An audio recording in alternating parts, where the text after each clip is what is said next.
Bismillahirrahmanirrahim. Alhamdulillahi Rabbil Alamin.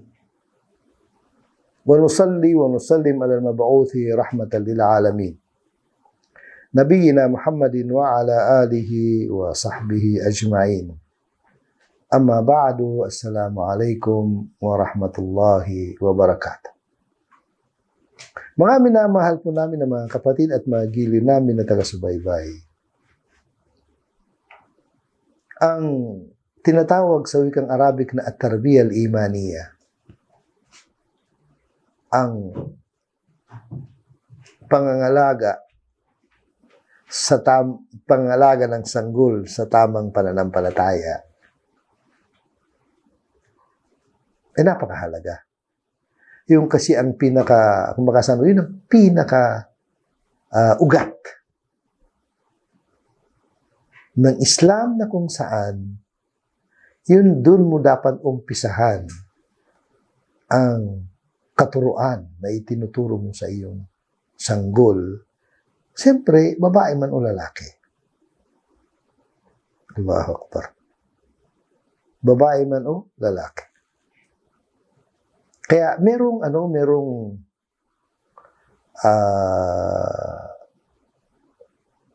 isang napakahalagang pagpapaliwanag ng banal na Quran na ito ay idinaan sa pamaraan o pangangalaga ni Luqman sa kanyang anak. Siyempre, hindi lang ang hulugan ang pinag-usapan dito naman ay lalaki, ay para lang sa lalaki, para rin sa babae ito. Sabihin, lalaki at babae na anak. Mababasa natin surat Luqman. Isang kabanata sa banal na Quran, tinatawag na surat Luqman. Ito yung sinasabi doon kung paano inaalagaan ni Luqman ang kanyang anak sa tamang pangangalaga, sa tamang pananampalataya. Ito ang sinabi ni Luqman sa kanyang anak ayon sa nabanggit sa surat Luqman. Surat Luqman, mga kapatid, ay surat 31. Ba'da a'udhu billahi minasyaitanir rajim. Wa idh qala Luqmanu libnihi wa huwa ya'idhu. Noon ay sinabi ni Luqman sa kanyang anak habang pinapayuhan niya ang kanyang anak. Ano ang unang-unang payo ni Luqman? Sabi na, ya bunayya la tushrik billah. O aking anak, huwag kang sumamba ng iba maliban sa Allah. Huwag kang sumamba ng sino man na kasama sa pagsamba mo sa Allah. Sabihin yung shirk. Ipinagbabawal ng Allah ng unang bawal sa lahat ng bawal ay ang tinatawag na shirk. Siyempre, dito sa bagay na ito, mga kapatid, pantay na dito ang babae sa lalaki. Kadalasan kasi sa utos ng Quran, kapag nabanggit ay, kumbaga sa ang pananalita ay, sabi nga sa grammar, masculine, hindi feminine, ay tunutukoy both side, babae at saka lalaki. Sabi ni Luqman, inna shirka la dhulmun azim.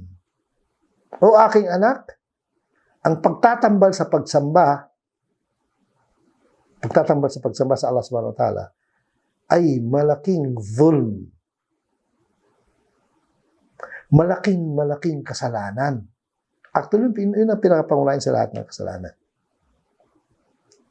Kaya dito, para maintindihan ng anak kung gaano kahalaga ang pagsamba sa nag-iisang Allah lamang, ay yung kabaliktaran nun, huwag kang sumamba ng iba maliban sa Kanya. La tushrik billah. Inna shirka la dhulmun azim. Allahu Akbar. Kaya, unang-unang itinanim ni Luqman sa kaisipan at sa puso't isipan ng kanyang anak, yung karapatan ng Allah. Ang karapatan ng Allah ay sambahin mo siya lamang at hindi ka sasamba ng kahit sino, sino man, nino man. Sabi, hindi ka pwede sumamba ng kahit ano, maliban sa Allah subhanahu wa ta'ala. Kaya unang-unang itinanim ni Luqman, ayon sa banal na Quran, sa puso't isipan ng kanyang sanggol, ay karapatan ng Allah na hindi ka pwedeng sumamba ng kahit sino, maliban sa kanya. Kaya hindi ka pwedeng gumawa ng shirk. Kaya, ibig sabihin, ang gawain na ito, ang pagsamba ng iba maliban sa Allah, ay sinira mo ang karapatan ng Allah sa iyo, kaya malaking zulm. Dakilang kasalanan. Malaking kasalanan. Kasi ibig sabihin ng zulm, mga kapatid, sabihin ng zulm, ang paglalagay ng bagay sa maling paglalagyan. Ang paglalagay ng anumang bagay sa maling paglalagyan. Sabihin, malaking pagkakamali. Kaya, ang pinakapangunahing dapat na nakahanda tayo, na yun ang dapat itanim na sa puso't isipan ng ating mga anak, yung karapatan ng Allah, bago ang karapatan ng sino man, nino man. Dahil, kung sakali, ang tao na gumagawa nito, sumasamba ng iba, maliban sa Allah, hindi niya namamamalayan, hindi lang ang Allah, yung kanyang relasyon sa Allah ang kanyang sinisira, pati relasyon niya sa mga tao o kahit sa hayop. Totoo, mga kapatid. Hindi paninira. Hindi paninira. Pero ito katotohanan na nakikita natin. Ha? Dito na lang sa Pilipinas, sino man ang nagtuturo ng maling pagsamba, ano mang klase ng relihiyon yan, Katoliko man yan, born again man yan, Iglesia ni Cristo man yan, hindi tatagal, sooner or later. Makita mo na kung paano nila sinisira ang karapatan o paano nila nilabag, paano nila inapi ang mga tao. At sabihin mo na kung anong relihiyon, maliban sa Islam dito sa Pilipinas, ay ngayon, lahat sila ay meron silang pang-aapi sa mga tauhan nila mismo, mga tagasunod nila mismo. Inaapi nila. Simpleng pang-aapi lang. Simpleng pang-aapi na bunga ng shirk. Yun ang resulta ng shirk. Kaya nga tinawag na dhulmun azim, malaking pang-aapi, malaking kasalanan. Kasi, simpleng pang-aaping ginagawa nila, ay kukunin nila, kukolektahin nila yung pera ng mga mahirap na halos wala makain, at yun ang ipunin nila, at doon sila mamuhay ng marangyang pamumuhay. May mga sarili silang mga eroplano, may mga private plane sila, may mga sarili silang mga magagandang mansyon, may mga sarili silang hotel sa ibang bansa. Saan ang galing yun? Pera na mahirap. Hindi po pang-aapi yun.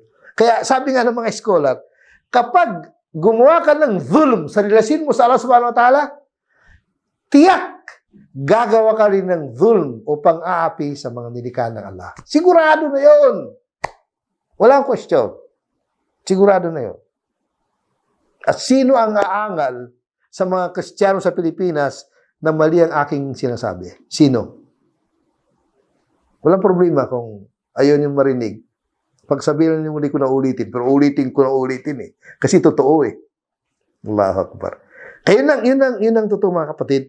Kaya ang punto, mabalik ako yung pinakapunto ko, ang punto dito, mga kapatid, kailangan talaga ng unang-unang itatanim natin sa puso ng sanggol ay ang tamang paniwala sa Allah subhanahu wa ta'ala.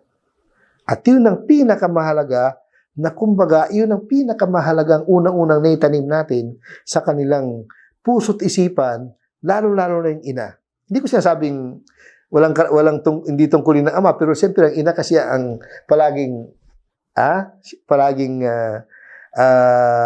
nag-aalaga ng kanyang sanggol, kaya yun ang unang itatanim sa kanyang anak, kung paano niya makilala kung sino ang Allah subhanahu wa ta'ala, at paano niya malaman kung ano yung karapatan ng Allah sa kanya, at ano yung hindi na pwedeng gawin sa Allah subhanahu wa ta'ala. Kaya, halimbawa na lang dito mga kapatid, na ito naman ay ginawa ni Prophet, yung kanina ay kay Luqman. Ito naman ay ginawa ni Prophet Muhammad sallallahu alaihi wasallam. Oh, ginawa ng propeta sa isang batang lalaki, pero pwede mo rin gawin sa isang batang babae. At lalo-lalo ng ina, pwedeng gawin sa kanyang anak na babae. Allahu Akbar. Kaya, ano yung sinabi ng Propeta sallallahu alaihi wasallam? Kasama niya si Abdullah ibn Abbas. Si Abdullah ibn Abbas, mga kapatid, nung namatay ang propeta, halos sanggol pa lang siya, bata pa lang. Kaya kasama ng propeta, si Abdullah ibn Abbas ay pinsan buo. Anak ng tiyuhin ni Prophet Muhammad sallallahu alaihi wasallam, si Al-Abbas. Anak ni si Abdullah. Siyempre, marami kasi mga pinsan ng propeta sallallahu alaihi wasallam, katulad ni Ali bin Abi Talib, na siya nag-aalaga. Isa sa mga, kumbaga kasama sa naalagaan ng propeta sallallahu alaihi wasallam, yung mismong mga pinsan buo niya. Kasama dito si Abdullah. Anong sinabi na kay Abdullah? Pakinggan niyo mga kapatid. Sabi na, ya gulam. O batang lalaki. Tinutukin na yung kanyang pinsan. Ala uallimuka kalimatin yanfa'uka Allahu bihin. Sabi niya, ano kaya kung ituturo ko sa iyo? Tingnan yung way ng pagturo para matuto tayo magturo sa mga bata. Walang mabigat na salita. Kumbaga, hindi sa pilitan ba? Para mas lalo kayo magkaintindihan. Kaya ganun, hindi mo pwedeng pilitin ng iyong anak sa mga katuruan. Magandang pamaraan ng pagbibigay ng tamang katuruan.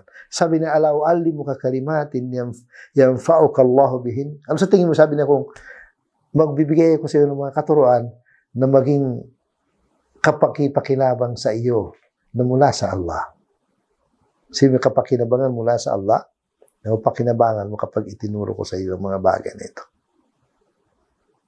Allahu Akbar. Ano yung mga bagay na yun? Sabi niya na maging kapakipakinabang kay Abdullah, bata pa lang si Abdullah noon, di ba? Wala pa yata 10 taon eh. Sabi niya, ito'y kapakipakinabang dito at lalo sa kabilang buhay. Sabi niya, ihfadillah yahfadhk. Matalinghaga yung salita eh. Sabi niya, alagaan mo ang Allah at alagaan ka niya. Ano yung sabihin ng alagaan mo? Siyempre, matalihagang Arabic, pero ibig sabihin nun, sundin mo ang Allah. Baga, sundin mo ang gusto ng Allah at alagaan ka niya. Allahu Akbar. Ibig sabihin, meron akong sinasabi noon na kapag ako'y nagtuturo, para bagang sinasabi ng Allah sa atin, sumunod ka lang, sagot kita. Allahu Akbar. Sabi ni, ihfadillah yahfadk. Ihfadillah tajidhu tijahak. Alagaan mo ang Allah, sundin mo ang Allah, at kahit saan, nandun ang Allah sa iyo, para sa iyo. Ibig sabihin, saan ka mang nangangailangan, nandun ang Allah sa iyo. Sila sa harap mo yung tulong ng Allah subhanahu wa ta'ala.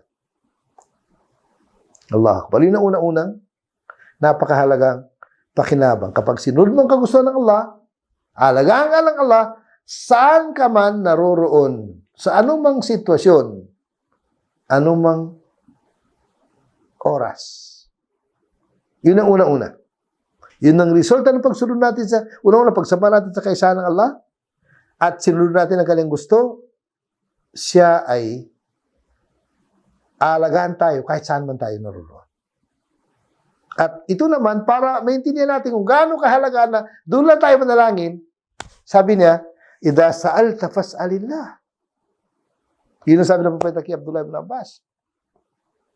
Sabi niya, Kung may kailangan ka, ano man ang kailangan mo? Doon ka humingi sa Allah. Sabihin, ano man ang problema mo, bago ka magsalita sa sino man, o humingi ng tulong ng sino man, doon ka humingi sa Allah. Wa idha sa'alta fas'alillah. Wa idha ista'anta fasta'in billah. Kung kailangan mo ng maagarang tulong, doon ka humingi ng tulong sa Allah. Allahu Akbar. At ito na. Tingnan niyo kung paano pinatibay ng propeta ang kanyang salita. Sabi niya, wa'alam. Dapat mong malaman.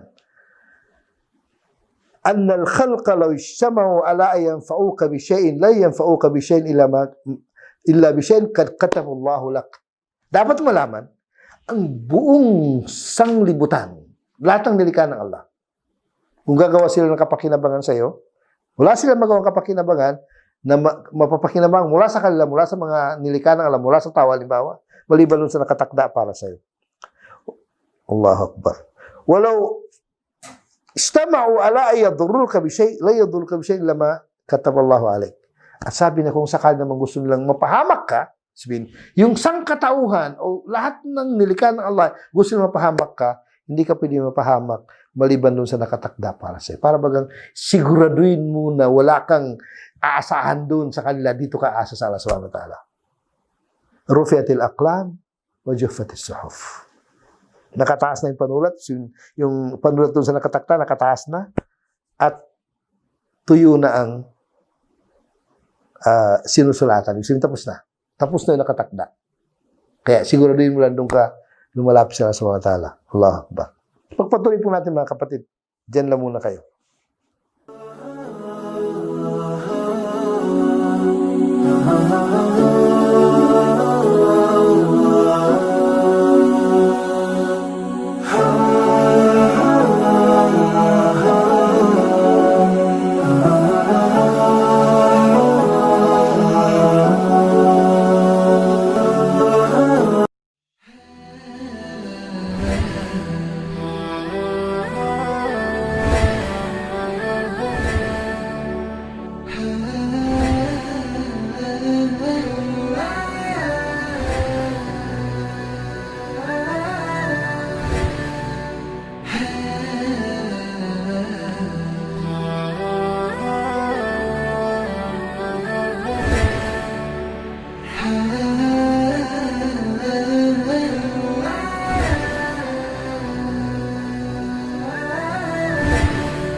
Mga kapatid, tingnan niyo yung hadis ng Propeta sallallahu alaihi wasallam, napaka-matalinhagang salita. Ang punto naman natin dito mga kapatid sa paliwanag ni kay Abdullah ibn Abbas, gusto niyang makasigurado na si Abdullah ibn Abbas ay makilala niya ang Allah, anong kapangyarihan ng Allah, at pagkatapos nun, malaman niya ang tao ay kasangkapan lang ng Allah subhanahu wa ta'ala. Ibig sabihin, walang magagawa ang tao maliban dun sa kung ano man ang pinahintulot ng Allah na kanyang gagawin. Pareho rin ang gagawin ng tao ay kapakinabangan sa atin na kapwa nilang tao o kapinsalaan sa atin, sabihin kapahamakan sa atin, wala silang magagawa maliban doon sa kung ano ang ginusto ng Allah subhanahu wa ta'ala. At lahat na ni mga kapatid nakatakda na eh. Wala nang mababago. Kayo na kung paano niyo isipin, paano itinanim ng Propeta sallam sa kaisipan ni Abdullah Abbas at sa kaisipan natin lahat, babae man o lalaki, ang ganong katuruan, ayun ang dapat natin maintindihan, maunawaan. Na alam ko, hindi ako namimintas. Ha? Hindi ko binababa ang katangian o karangalan ng sino man sa atin. Pero ang problema natin sa bagay na ito ay mas maraming hindi nakakaunawa kaysa nakakaunawa. Yun ang totoo, mga kapatid.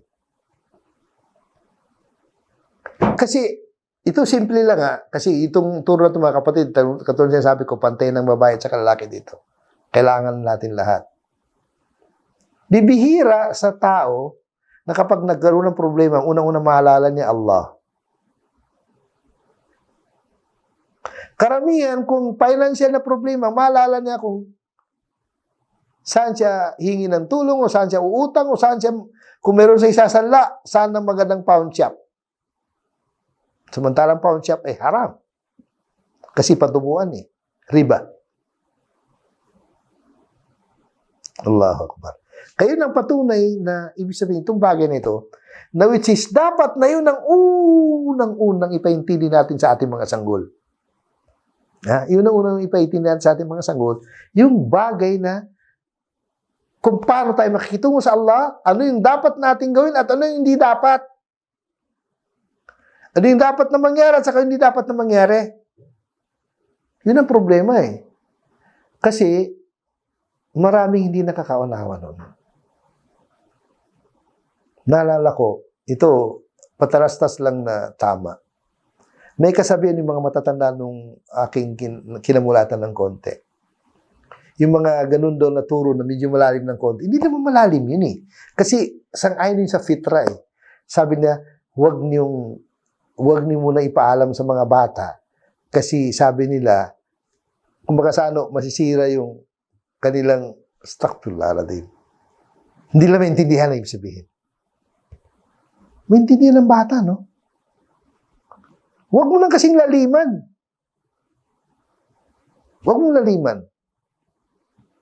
Halimbawa na lang. Ito, halimbawa. Sabihin mo sa anak mo habang ikaw nakaharap, anak, nakita mo yung ibon, ang ganda, Sabihin na, oo nga, no? Oo nga, tay, no? Oo nga, nanay, ang galing lumipad. Ano mo ba, anak? Yung ibon na yan, ang lumikha niyan, Allah. At yung paglipad niyan na yan, ang kumukontrol niyan, Allah. Kasi ikaw kaya bang lumipad? Hindi, kasi hindi ka nilikha ng Allah na lilipad Kaya pag nasabi mo sa bata, oo nga, no? Ngayon, anak, ikaw rin. Ang lumikha sa'yo, ang Allah. Ngayon, yung gatas na pareho niyang gatas na dinididi mo sa nanay mo, o gatas na binili mo sa palengke, lahat nun ay galing dun sa nilikha ng Allah. Kaya galing pa rin sa Allah yun. Kaya ano ang isusukli mo sa Allah? Sumunod ka lang. Maniwala ka sa kanyang kaisa, siya lang ang sambahin mo. Sa tingin mo kaya, kung gano'n na paliwanag mo sa anak mo na sabihin natin 2 taong gulang na marunong magsalita, hindi na maintindihan? Mga kapatid, maintindihan niya kasi mayroong fitra. Sabi nga ng mga scholar, sinabi na Allah sa banal na Quran na nurun na ala nur. Ibig sabihin, yung likas na pagkalikan ng Allah doon sa puso at sa kaisipan ng bata, nandoon na. Basta once na nag-umpisa na yung bata na makakaintindi ng mga bagay-bagay, pwede mo na ipasok yung turo. Kaya kapag ipinaliwanag mo yung sa anak mo na nakakaintindi na, sabihin natin 2 taon, 2 kalahati, 3 taon, maintindihan na yun. At kapag nakuha na yung katuruan na yun, mahirap na baguhin yun. Kasi nauna na yung tama Magbigay ko ng halimbawa, hindi ko yung halimbawa ito dahil sa nangyari sa aking sariling anak. Nagulat ako sa anak ko nung bata pa lang, ang edad niya ay nasa 1 kalahating taon pa lang. Kapag ang nagbigas ng Quran dun sa Makkah, sa Haram, nasa Jeddah kami, si Sheikh Abdurrahman Sudais. Alam niya.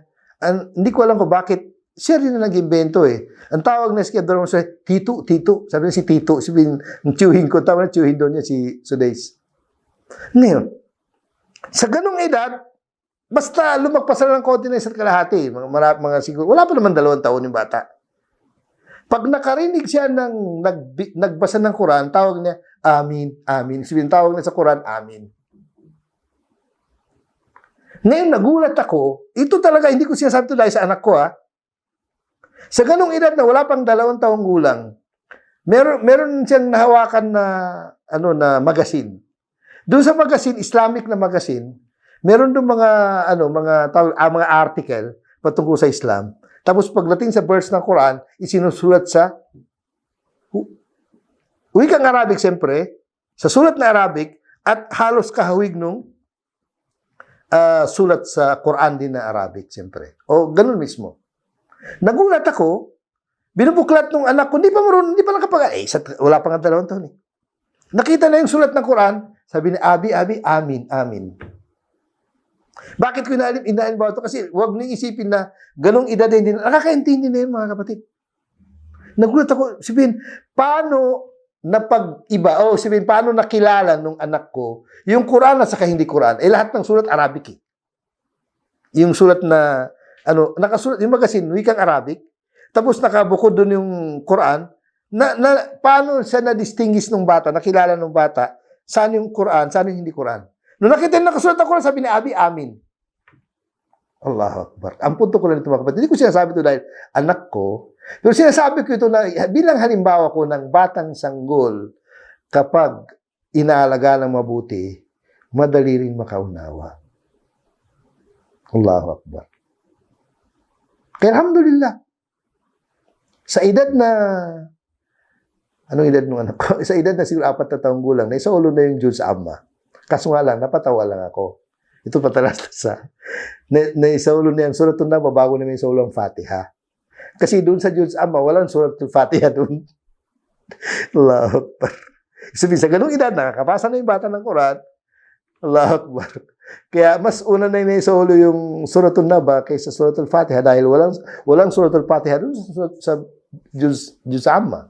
Sa huling Diyos ng Quran. Okay. Bakit ko nasabi ito? Hindi ko sinasabi ito mga kapatid dahil sa anak ko. Pero ang punto ko lang dito, huwag niyong isipin na yung sinasabi ko ay imposible. Hindi imposible mga kapatid. Kaya ganito kasi ang pamaraan natin sa pag-aalaga natin sa ating mga sanggol. Siyempre, kasama doon ng mga anak natin, mga kabaihan.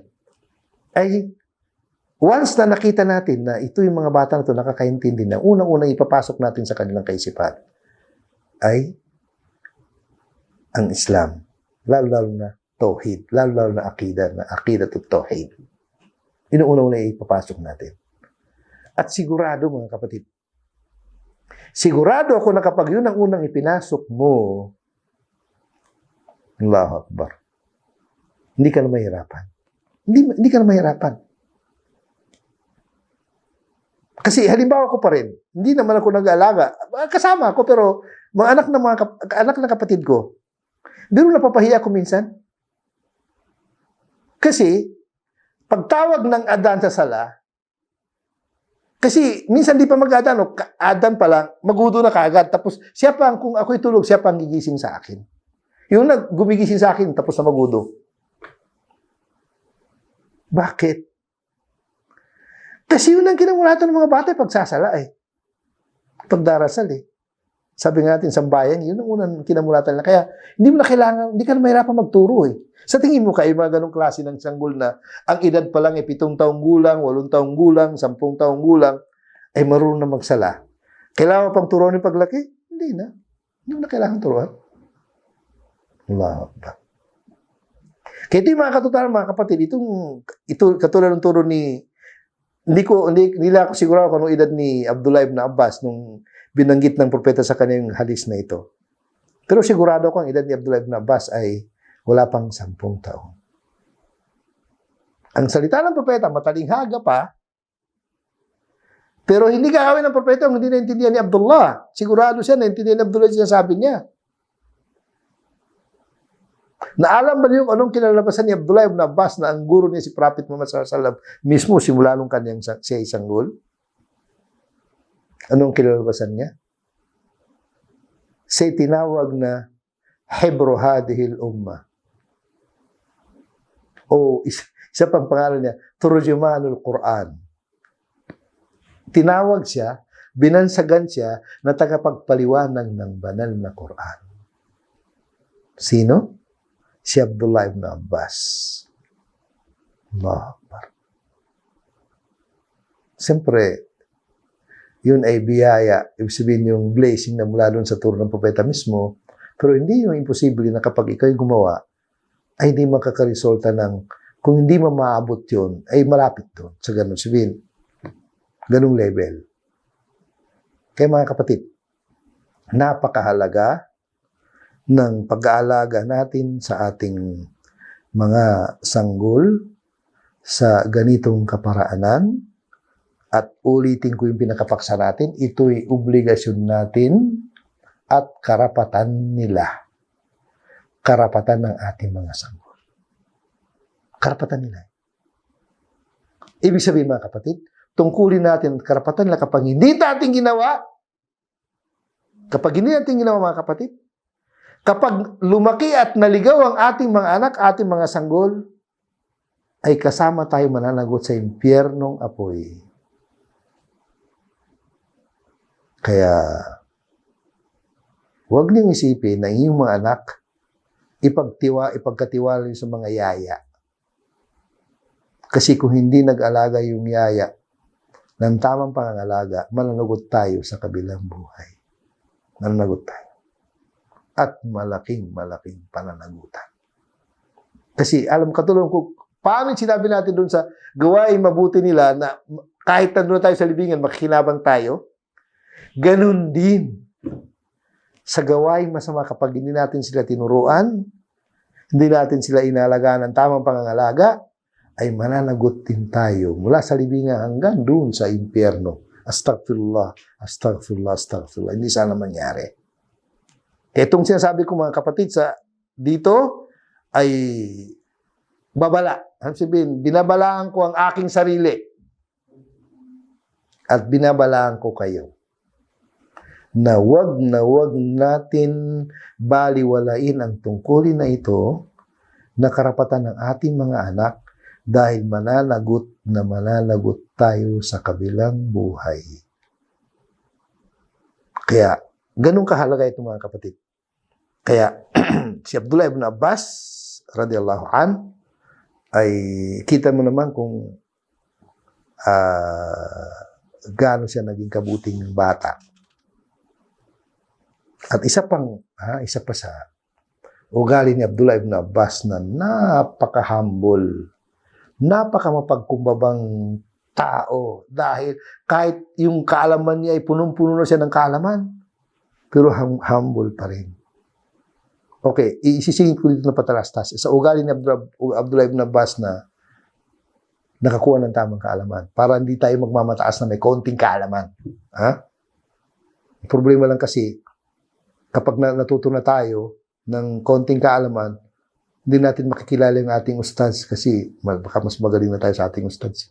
Astaghfirullah. Si Abdullah ibn Abbas.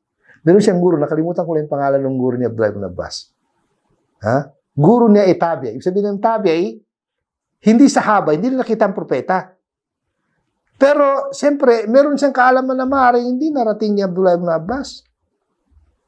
Alam mo kung paano nag-aral si Abdullah ibn Abbas doon sa guro niya na hindi sahabi, kundi tabi'i? Ginagawa niya, aabangan niya yung guro niya bago lumabas yung guro niya papunta sa masjid sa oras ng asar. Doon siya matutulog sa harap ng pinto o doon siya higa sa harap ng pinto ng guro niya para pagbukas ng guro niya ng pinto, nandun na siya. Sino? Si Abdullah ibn Abbas. Tingnan niyo kung paano nagkaresulta yung tamang pangangalaga ng propeta sallallahu alaihi wasallam. Maraming salamat mga kapatid. Ipagpatuloy po natin sa susunod na paliwanag natin. Jazakumullah khair. Assalamualaikum warahmatullahi wabarakatuh.